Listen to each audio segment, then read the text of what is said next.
Somewhere right now, in a quiet suburb outside Phoenix, a woman is standing in her kitchen holding a receipt, staring at it like it's written in a language she doesn't recognize.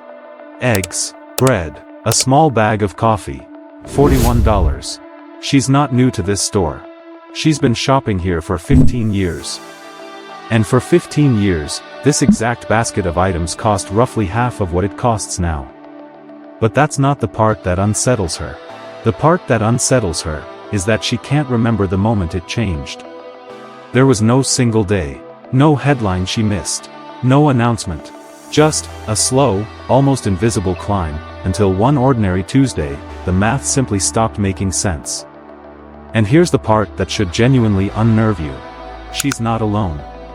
Right now, in Berlin, in Milan, in Manchester, in Toronto, millions of people are having this exact same moment, in their own kitchens, with their own receipts, feeling the exact same quiet confusion. Different countries, different currencies, different governments, same exact feeling. What if that's not a coincidence?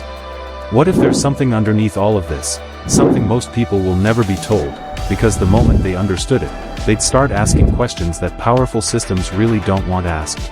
Let's start with something small. Something almost funny, until you realize what it actually means.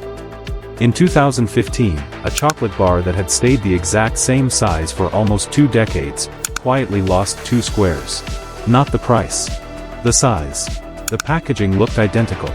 Same wrapper. Same colors. Same shelf placement. But 2 small squares of chocolate simply vanished. Nobody announced it. No press release. No warning label that said, "This is now slightly less chocolate for the same amount of money." It just happened. Economists eventually gave this phenomenon a name. They called it shrinkflation. Which sounds almost cute, doesn't it? Like a small, harmless quirk of modern manufacturing. But here's the unsettling part. Once researchers started looking for it, they found it everywhere. Cereal boxes that got taller, but thinner. Toilet paper rolls that got narrower by a few millimeters, so gradually that no human hand could detect it. Ice cream tubs that shrank from a half-gallon, to 1.5 quarts, to less than that, over the course of just a few years. And at every single step, the price stayed the same, or even increased slightly. Now here's where it gets genuinely strange. When researchers showed people the old packaging next to the new packaging, side by side, almost nobody could tell the difference just by looking. The shrinkage was engineered specifically to stay below the threshold of human perception. There's actual psychological research behind this. The human eye, it turns out, struggles to detect size changes below roughly 10%, especially when the overall shape and color of an object stays the same. Which means companies weren't just cutting costs. They were operating inside the blind spots of human perception itself, deliberately. And that's just the visible part of the iceberg. Because shrinkflation, as strange as it sounds, isn't even the main event. It's a symptom. A visible crack in something much, much larger. Something that connects a chocolate bar in a UK supermarket, to a coffee shop in Seattle, to a gas station in rural Texas, to an apartment lease in Toronto. And once you see the connection, you won't be able to unsee it. Here's a fact that sounds almost like a conspiracy theory, except it's published, public, and sitting in plain sight in economic textbooks. There is a documented psychological effect called the boiling frog pattern, named after the old myth that a frog placed in slowly heating water won't jump out, because it never perceives a single moment dangerous enough to react to. The myth itself isn't biologically true, frogs do jump out, but the psychological pattern it describes in humans is disturbingly real. Multiple studies on consumer pricing have found that people respond far more strongly to sudden, large price increases than to a series of smaller increases that add up to the exact same amount, even when the final price is identical. A coffee that jumps from $3 to $5 overnight causes outrage, complaints, even boycotts. The exact same coffee, reaching $5 through 6 small increases over 18 months, causes almost nothing. Same destination. Completely different emotional journey. Now sit with that for a second, because this means something deeply uncomfortable. It means that for businesses, the most dangerous thing isn't raising prices. It's raising them visibly. The actual risk isn't the increase itself, it's whether customers notice the increase as an event. And once that became measurable, trackable, and provable through data, it stopped being an accident. It became a strategy. Here's where the story gets genuinely dark, because this isn't just about money anymore. It's about what happens inside the human brain when this pattern repeats for years. Researchers studying financial stress have found something deeply troubling. When people experience a sudden, identifiable financial shock, a layoff, a medical bill, a rent spike, they tend to respond with anger, action, sometimes even collective action, petitions, protests, political pressure. But when financial pressure builds slowly, gradually, without a single identifiable cause, the brain processes it completely differently.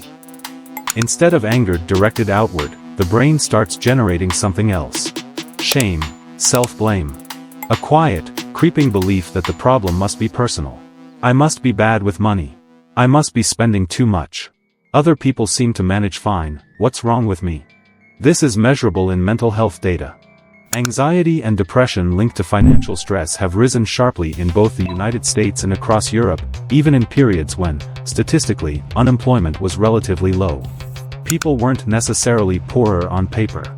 But they felt poorer, constantly, in a way that didn't match the official numbers, and that mismatch itself became a source of psychological distress, because people couldn't explain the feeling, which made it feel like a personal failure rather than a structural one. In other words, an economic pattern was quietly producing a mental health pattern. And almost nobody connected the two.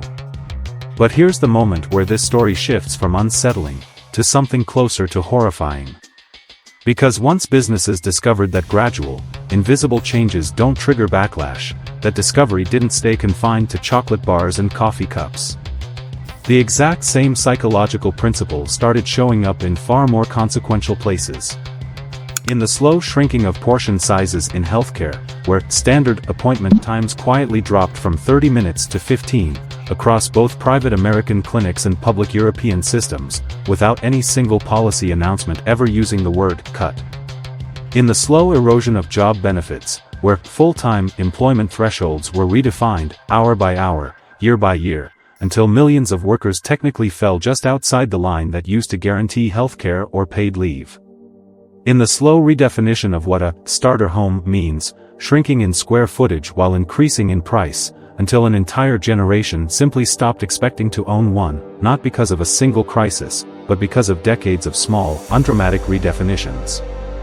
None of these were announced as crises. Each one, individually, looked like a minor adjustment. A rounding error. A technicality. But stacked together, across decades, across continents, they quietly rewrote what an entire generation considers normal, without that generation ever being given a moment to object. And this is the part that should genuinely stay with you after this video ends. Because right now, somewhere, another small change is happening. Another fraction of an ounce disappearing from a package. Another few minutes shaved off a service. Another small percentage added to a bill, framed as a fee instead of a price increase, specifically because research shows people react less negatively to fees than to price hikes, even when the amount is identical. It's happening right now, somewhere, to someone.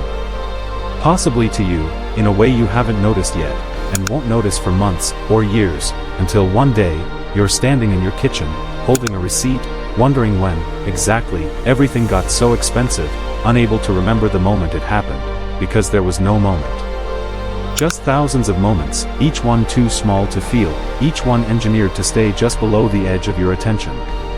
If uncovering these hidden systems, the ones quietly shaping decisions you never knew you were making, is something that interests you, this channel exists for exactly that. Subscribe to the Uncovered Context, because what we just covered is only the surface.